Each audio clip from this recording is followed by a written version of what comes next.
1에서부터 보였던 것 같아가지고 감독으로.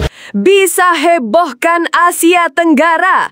Pernyataan mengejutkan pelatih Vietnam Kim Sang-sik usai timnas Indonesia U17 melawan Uzbekistan di Piala Kemerdekaan 2025 yang baru saja selesai. Sampai dibuat takjub dengan permainan berkelas dunia ala Nova Arianto yang terinspirasi kehebatan Shin Tae-yong, sebut pantas saja masuk ke Piala Dunia. Benarkah? Nah, ini baru super top Marco Top. Kapten Timnas Indonesia Jai Itzes harumkan nama Indonesia di Italia sampai jadi sorotan begini di latihan perdana klub barunya, yaitu Sassuolo. Penasaran seperti apa? Yuk tonton video ini sampai selesai. Jangan lupa klik subscribe supaya dapatkan berita terbaru dari kami. Dilansir dari situs web Fiksi Garuda, dikabarkan bahwa pelatih timnas Vietnam Kim Sang-sik memberikan komentar mengejutkan usai menyaksikan performa impresif timnas Indonesia U17 dalam ajang Piala Kemerdekaan 2025. Dalam pernyataan terbukanya kepada media lokal Vietnam, Kim menyampaikan kekaguman terhadap anak asuh Nova Arianto, menyebut mereka sebagai tim muda yang pantas tampil di Piala Dunia. Ia juga menyarankan Federasi Sepak Bola Vietnam untuk mencontoh pendekatan yang diterapkan Nova dalam membina generasi muda. Dalam turnamen yang berlangsung di Stadion Utama Sumatera Utara, Deli Serdang, Timnas Indonesia U17 baru saja memetik kemenangan meyakinkan 2-0 atas Uzbekistan U17, Jumat 15/8/2025. Gol kemenangan dicetak oleh Dimas Adi pada menit ke-17 dan sundulan Al-Ghazani di menit ke-68. Kemenangan ini menjadi respons positif setelah di laga perdana Garuda Asia ditahan imbang 2-2 oleh Tajikistan U17. Menanggapi hasil tersebut, Kim Sang-sik mengaku terkesan. Ia menilai Indonesia U17 telah menunjukkan kualitas permainan di atas rata-rata tim ASEAN. Indonesia U17 pantas tampil di Piala Dunia. Mereka bukan hanya bermain dengan energi dan semangat tinggi, tetapi juga punya struktur permainan yang tertata. Saya melihat cara Nova Arianto memoles tim ini sangat metodis dan berorientasi pada pembangunan jangka panjang, ujarnya kepada VN Express. Kim menyatakan bahwa sepak bola Vietnam, terutama di kelompok usia muda, perlu bercermin pada bagaimana Nova Arianto membentuk skuad Indonesia U17. Ia menyoroti organisasi permainan, transisi cepat, dan keberanian untuk menekan lawan sejak awal laga. Vietnam harus belajar dari pendekatan Nova Arianto. Apa yang dilakukan pelatih Indonesia ini bukan sekadar membangun tim muda untuk menang hari ini, tapi membangun generasi juara masa depan, tambahnya. Namun, pernyataan Kim tidak berhenti pada pujian semata. Ia justru melontarkan peringatan tajam kepada Ketua Umum PSSI Erick Thohir terkait potensi ketidakstabilan di tubuh federasi jika pelatih-pelatih potensial seperti Nova Arianto tidak diberikan dukungan jangka panjang. Dalam pernyataannya, Kim menyinggung kasus pemecatan Shin Tae-yong awal tahun ini yang menurutnya menjadi presiden buruk bagi pengelolaan tim nasional Indonesia. Erick Thohir harus belajar dari kesalahan masa lalu. Pemecatan Shin Tae-yong adalah keputusan impulsif yang mencederai kontinuitas tim senior. Jangan ulangi kesalahan itu dengan Nova Arianto, kata Kim. Indonesia akhirnya punya sosok pelatih muda lokal yang memahami karakter pemain dan mampu membangun tim yang kompetitif. Ini harus dijaga, bukan justru diputus karena alasan sesaat. Seperti diketahui, Shin Tae-yong resmi dipecat PSSI pada Januari 2025 setelah mengantarkan Indonesia ke babak ketiga kualifikasi Piala Dunia 2026 dan 16 besar Piala Asia 2023. Pemecatan tersebut sempat menimbulkan reaksi keras dari pecinta sepak bola nasional. Apalagi posisinya kemudian digantikan oleh Patrick Kluivert yang dianggap oleh sebagian pihak sebagai pilihan kontroversial. Kim menyindir hal tersebut secara tersirat. Ia menyebut pentingnya membedakan antara popularitas nama besar dengan kapabilitas nyata dalam melatih. Jangan sampai federasi tertipu oleh nama besar yang belum tentu mengerti dinamika pemain lokal. Pelatih seperti Nova Arianto lebih berharga karena ia tumbuh dari sistem itu sendiri, ujarnya. Di sisi lain, Ketua Umum PSSI Erick Thohir turut memberikan tanggapan usai kemenangan Indonesia atas Uzbekistan. Dalam unggahan di akun Instagram pribadinya, Erick memuji gaya bermain ofensif yang diperagakan Dimas Adi dan kolega. Ia menyebut para pemain menunjukkan peningkatan signifikan dibandingkan laga pertama dan mengeksekusi taktik dengan lebih matang. Bermain menyerang dan mendominasi pertandingan, Timnas U17 berhasil menang 2-0 atas Uzbekistan pada laga uji coba kedua Piala Kemerdekaan 2025. Tulis Erick di akun Instagram resminya, Sabtu 16/8/2025. Ia menekankan bahwa kemenangan ini merupakan langkah penting tetapi belum menjadi akhir dari segalanya. Erick meminta seluruh pemain tetap menjaga fokus karena masih ada satu laga tersisa melawan Mali U17, tim yang saat ini memuncaki klasemen sementara turnamen mini ini. Tetap fokus dan jangan berpuas diri dari hasil hari ini. Masih ada satu pertandingan melawan Mali pada partai terakhir uji coba Piala Kemerdekaan 2025.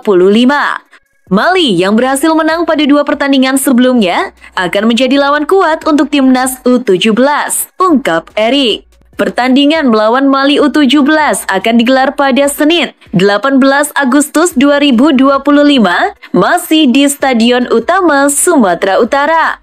Laga tersebut diprediksi menjadi ujian sesungguhnya bagi Garuda Asia dalam mengukur kesiapan mereka untuk tampil di level internasional.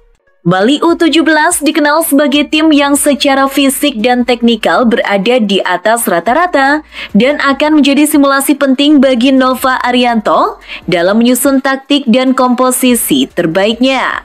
Kemenangan atas Mali akan menjadi penutup sempurna bagi Indonesia di turnamen ini, sekaligus memperkuat posisi mereka di mata publik Asia.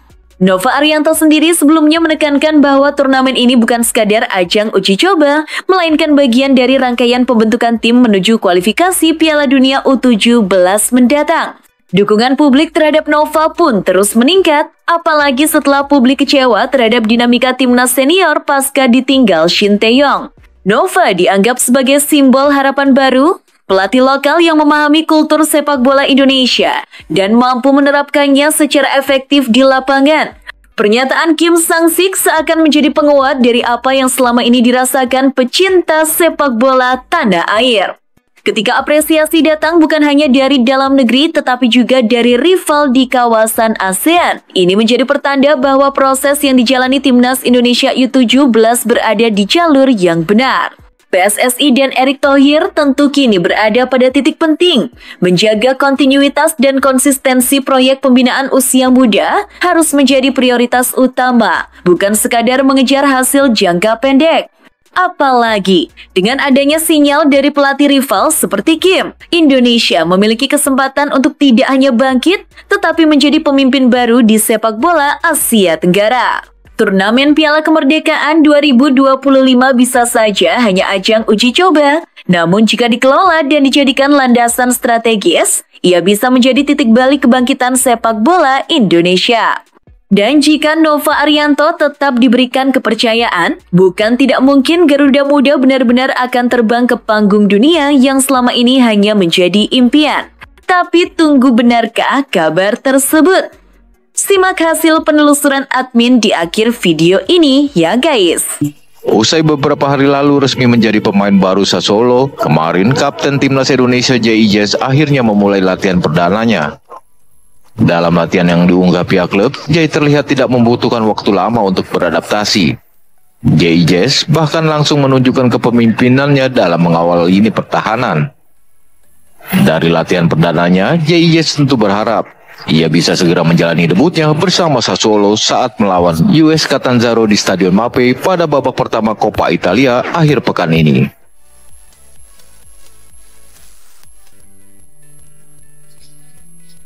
Buriram United tercatat memasukkan nama Sandy Walsh dalam daftar skuad mereka untuk Thai League One musim 2025-2026 atau kompetisi kasta tertinggi sepak bola Thailand. Berdasarkan informasi dari situs resmi Thai League, pemain berusia 30 tahun itu akan mengenakan nomor punggung 14 bersama klub berjuluk Thunder Castle. Kehadiran Wolves menambah kekuatan kuota ASEAN di lini belakang Buriram United, menyusul Sheni Patinama yang lebih dulu bergabung pada awal musim ini.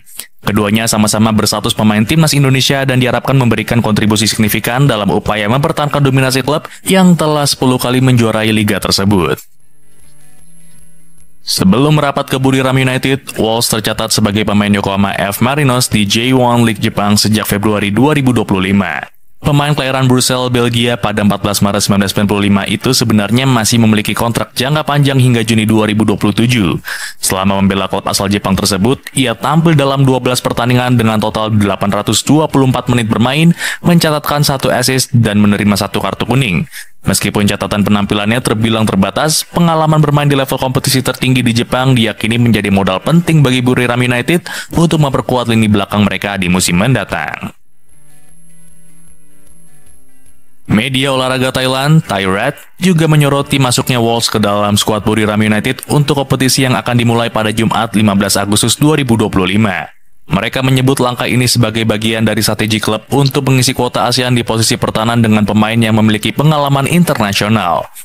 Meski belum ada pengumuman resmi dari pihak klub, data yang sudah tercantum di situs operator Thai League menjadi konfirmasi kuat bahwa sang bek akan segera berkiprah di Liga Thailand. Thairat menekankan bahwa keberadaan Wolves bersama pemain sekelas Patinama mempertegas ambisi Buriram United untuk dalam mempertahankan reputasi mereka sebagai kekuatan utama sepak bola Thailand. Tim nasional Indonesia U17 kembali menggelar latihan pemanasan jelang melawan tim Uzbekistan di laga Piala Kemerdekaan 2025 di Stadion Utama Sumatera Utara Jumat 15 Agustus 2025 malam nanti. Pelatih utama Nova Arianto mengaku anak asuhannya telah siap menggempur gawang Uzbekistan. Latihan pemanasan timnas Indonesia U17 ini digelar di Stadion Mini Dispora Sumut, Jalan Williams Iskandar Medan pada Kamis 14 Agustus 2025. Dan dipimpin langsung oleh pelatih utama Nova Arianto. Seluruh pemain timnas Garuda ini tampak hadir dalam sesi latihan ini. Latihan diawali dengan pemanasan, peregangan hingga fokus ke penguasaan bola dan juga kerjasama tim. Saat ditemui di sela latihan, pelatih Nova Arianto menegaskan bahwa seluruh pemain berada dalam kondisi prima dan siap untuk bertanding melawan Uzbekistan. Nova berharap pada laga kedua ini anak asuhannya mampu tampil dengan lebih baik dari pertandingan sebelumnya melawan Tajikistan. Puji Tuhan, semua pemain dalam kondisi baik dan semuanya siap untuk tampil besok, dan kita lihat siapa pemain yang siap besok pasti kita akan turunkan dan semoga hasilnya bisa masif. Yang kedua, kita tahu kita menghadapi Uzbekistan, walaupun sekali lagi Uzbekistan sebagai tim yang galanya ya di turnamen ini, tapi saya minta pemain tetap fokus, termasuk bagaimana saya akan mencoba sekali lagi semua pemain yang ada di sini untuk tampil. Jadi kita akan melakukan rotasi dengan beberapa pemain yang belum tampil kemarin dan saya akan mencoba. Tak hanya itu, Nova juga mengungkapkan jika hampir 50% komposisi pemain akan berubah dibanding laga sebelumnya. Ia berharap para pemain yang baru mendapat kesempatan bisa bermain dengan baik. Raihan Hanan dan Doni Tripamungkas diperkirakan akan dipanggil ke Timnas Indonesia U23 untuk kualifikasi Piala Asia U23 2026. Pelatih Timnas sedang menyusun skuad untuk kualifikasi yang akan digelar di Sidoarjo 3 hingga 9 September 2025. Timnas berada di grup J bersama Korea Selatan, Laos, dan Makau. Sebagai tuan rumah, Indonesia berambisi besar untuk merebut tiket ke Piala Asia U23 di Arab Saudi. Raihan Hanan, gelandang serang berusia 21 tahun, sudah menjadi bagian penting di Persija Jakarta. Di Timnas U23, ia sudah terlibat dalam berbagai ajang dan menjadi bagian dari skuad Garuda Muda.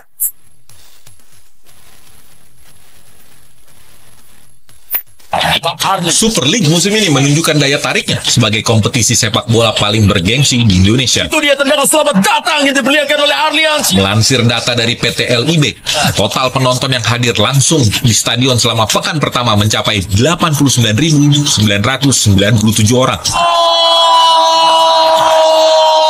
Cetak gol. Adapun juara dalam hal jumlah penonton di pekan pertama, yaitu Persija Jakarta. Laga kandang Persija melawan Persita Tangerang yang dihelat di Jakarta International Stadium menjadi magnet utama. Sebanyak 29.153 penonton memadati stadion, menjadikan laga ini sebagai yang paling banyak dihadiri di antara semua laga pekan pertama. Atmosfer pertandingan yang panas dan penuh semangat supporter Macan Kemayoran, baik di tribun utara maupun selatan, memberikan warna tersendiri di ajang pembuka musim ini. Pemirsa, saya cuma bilang ini adalah benar-benar menjadi. Selamat malam buat Anda pemirsa. Di urutan kedua penonton terbanyak ada Persebaya Surabaya. Stadion Gelora Bung Tomo dipenuhi oleh 17.456 supporter bonek dan bonita saat Persebaya menjamu PSIM. Kehadiran ribuan supporter menunjukkan betapa besar dukungan untuk Persebaya, meskipun laga berakhir dengan kekalahan tipis 0-1 bagi tuan rumah.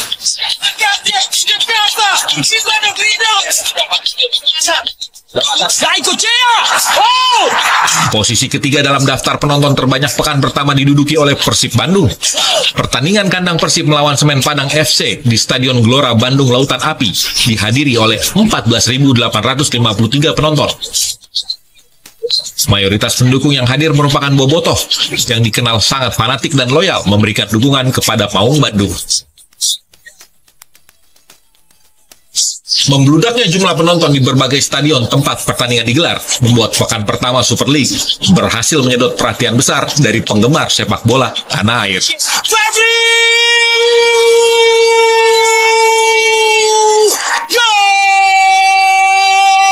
Kedua dari Persib Bandung.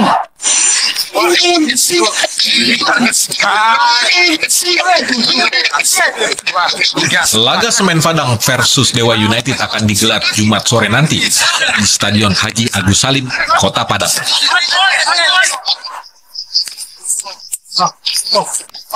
Selain selalu menang dalam 2 laga musim lalu, tim Tangsel Warrior juga sedang mencari kemenangan pertama di musim ini.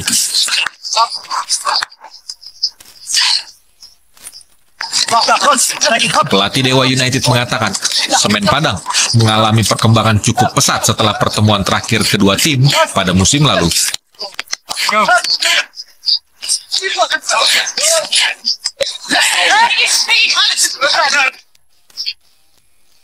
Sementara itu, Semen Padang akan menurunkan 2 pemain baru saat menjamu Dewa United. Kedua pemain asing itu adalah Rui Rampa dan Pedro Matos. Mereka dipastikan bisa main setelah absen pada laga pembuka melawan Persib Bandung akibat masalah registrasi.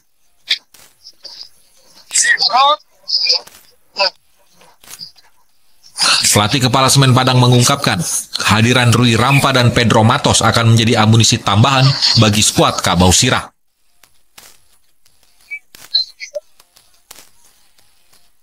Tim Semen Padang juga masih berproses membangun koneksi antar pemain, terutama koordinasi di lini serang. Dewa United dan Semen Padang sama-sama belum mengemas poin karena kalah dari lawan masing-masing. Semen Padang saat ini berada di peringkat 16 klasemen sementara, sedangkan Dewa United 1 peringkat di atas Semen Padang dengan 0 poin.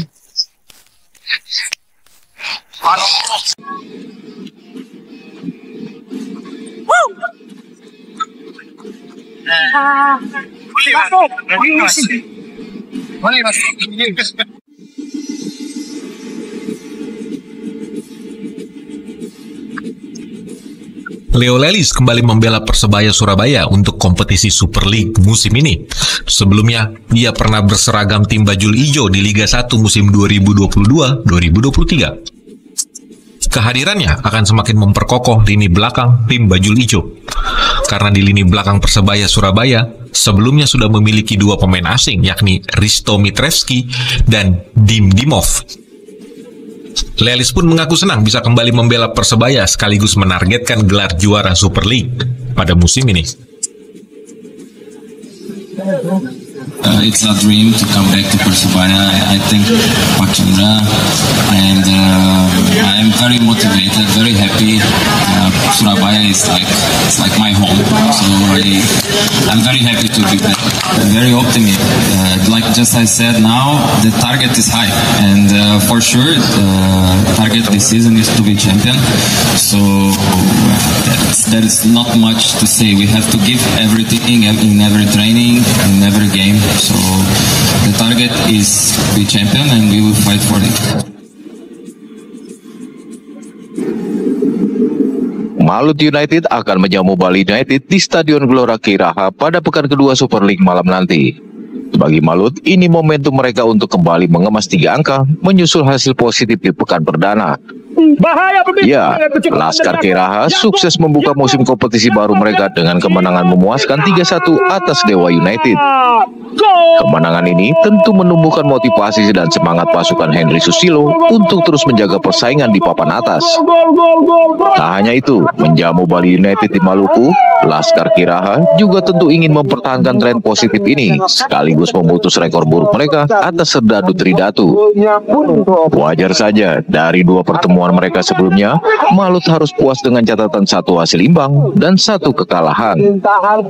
Di sisi lain, tim asal Pulau Dewata, Bali United, datang dengan misi mengincar kemenangan perdana setelah membuka musim kompetisi 2025-2026 dengan hasil imbang melawan Persik Kediri.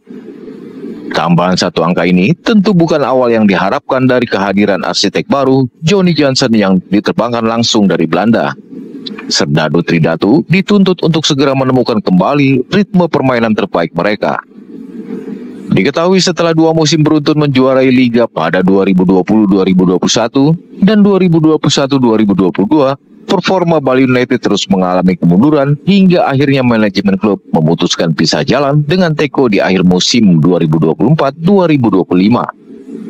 Dan kehadiran Jansen diharapkan dapat mengembalikan kejayaan Bali United di kasta tertinggi sepak bola tanah air. Namun bermain di Stadion Gelora Kiraha tentu bukan perkara mudah karena mereka akan menghadapi lawan yang kini memiliki mental juara. Wajar saja karena sebagian skuad Malut saat ini diisi mantan bintang Persib yang sebelumnya sukses menjadi juara Liga pada musim lalu. Siapa mampu amankan 3 angka dari keduanya? PSIM Yogyakarta kembali memperkenalkan rekrutan asingnya untuk Super League 2025-2026. Kali ini, Laskar Mataram mendatangkan winger asal Belanda, Anton Vase. Pemain berusia 25 tahun tersebut diumumkan manajemen PSIM lewat akun media sosial resmi klub. Dengan demikian, Anton Vase menjadi amunisi asing ke-9 di skuad Laskar Mataram.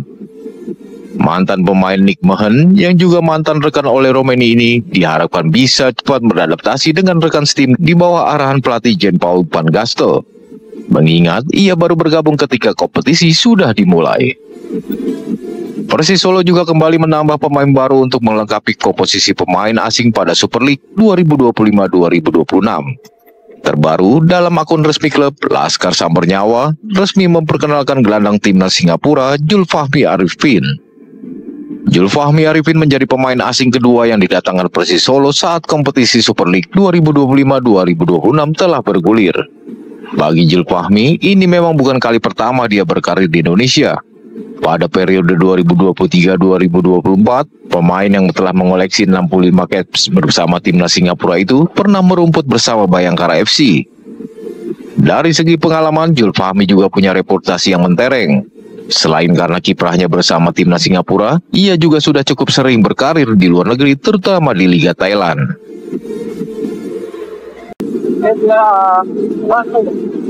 Langkah Persib Bandung menembus fase grup AFC Champions League 2025-2026 harus dilalui melalui babak playoff menghadapi Manila Tiger di Stadion Gelora Bandung Lautan Api.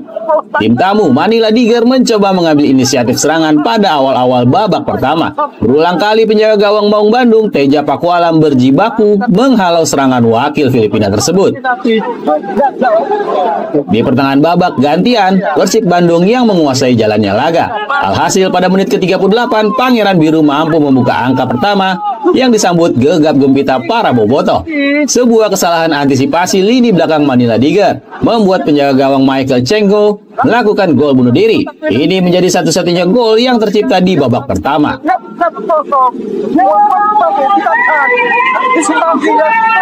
Memasuki interval kedua, intensitas permainan semakin meningkat. Persib Bandung dikejutkan oleh gol balasan dari Manila Tiger yang dicetak Modo Jov pada menit ke-66. Persib akhirnya mampu menutup laga dengan kemenangan 2-1 usai William Barros mencetak gol di menit ke-72. Memanfaatkan umpan ciamik dari Beckham Putra, striker asal Brazil tersebut mampu dengan dingin menceploskan bola.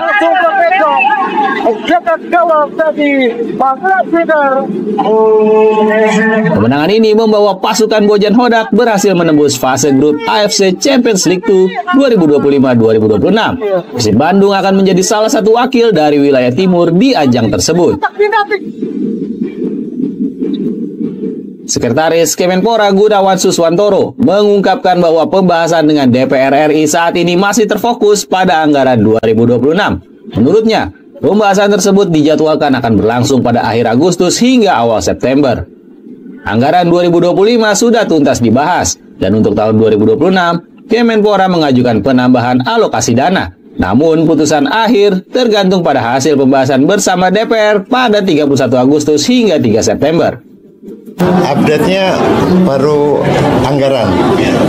Anggaran 2026 itu nanti akhir Agustus, kan mereka reses masuk lagi tanggal 16. Tanggal 31 sampai tanggal 3 Agustus kita akan membahas anggaran 2026. Gitu. Anggaran 2025 kan sudah beres semua. Terjadi peningkatan permintaan anggaran nggak? Gimana? Ada peningkatan anggaran untuk 2026? Prinsip kita minta tambahan anggaran, tapi ya nanti ujung-ujungnya apakah disetujui atau tidak nanti lihat tanggal 31 Agustus.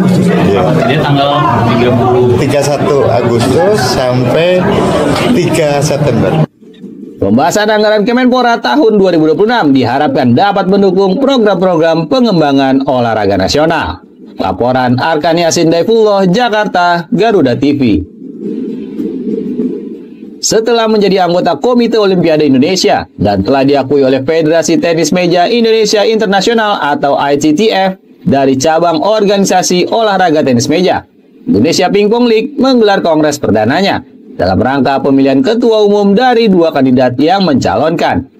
Dengan bertemakan Spirit Reborn, kongres ini sekaligus turut membenahi sistem tata kelola organisasi dan juga telah dibuka secara langsung oleh Ketua Umum Komite Olimpiade Indonesia, Raja Sabta Oktohari di Balai Sudirman Tebet, Jakarta Selatan.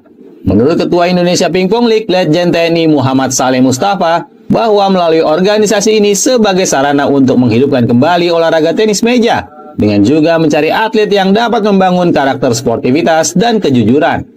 Oleh karenanya itu, saya mendorong pada kita semuanya agar mari momentum ini kita gunakan untuk kita mengaktifkan kembali, menghidupkan kembali olahraga tenis meja atau pingpong ini ya, sebagai wahana untuk mencari atlet, tetapi tidak hanya mencari atlet, kita membangun karakter sportivitas, kita membangun karakter kejujuran, kita membangun nama dan kehormatan bangsa dan negara kita. Disinilah pentingnya pembinaan tata kelola pingpong atau olahraga di masa depan Indonesia yang maju dan modern. Di samping itu, Ketua Umum Komite Olimpiade Indonesia Raja Sabta Oktohari juga membakar semangat bagi jajaran Indonesia Pingpong League untuk dapat menghadirkan medali sebanyak-banyaknya dari berbagai turnamen. Jadi teman-teman sekalian di sini kita buktikan sama orang Indonesia, kita buktikan sama orang di dunia bahwa IPL hari ini bikin sejarah baru, besok kita kasih medali sebanyak-banyaknya ke Indonesia. Saya terima kasih, akhirnya saya harus baca juga dikit-dikit supaya nggak dimarahin sama sendiri saya, bahwa paling penting adalah menjaga good governance, dan itu menjadi bagian yang terpenting. Dan harus diingat, tadi mungkin ada diskusi antara pingpong sama tenis meja, itu juga jangan dihindarkan. Mumpung hari ini lagi apapun keputusannya itu dibutuhkan yang bisa diusulkan. Kalau memang memakai nama pingpong atau diubah jadi tenis meja, itu masih memungkinkan. Indonesia Pingpong League kini siap melangkah lebih jauh dalam membangkitkan kembali kejayaan tenis meja nasional. Harapannya, kongres perdana ini menjadi langkah awal kebangkitan tenis meja Indonesia, sekaligus memupuk semangat baru untuk mencetak atlet berprestasi dan menjunjung nilai sportivitas. Laporan Diki Renaldi, Jakarta, Garuda TV. setelah ditelusuri oleh admin, berita pertama tadi hanya karangan ya guys. Tujuannya untuk edukasi penonton karena mulai marak berita karangan yang menyebar di YouTube. Penulis juga sudah memperingatkan agar hati-hati sebelum menyebarkan video ke teman.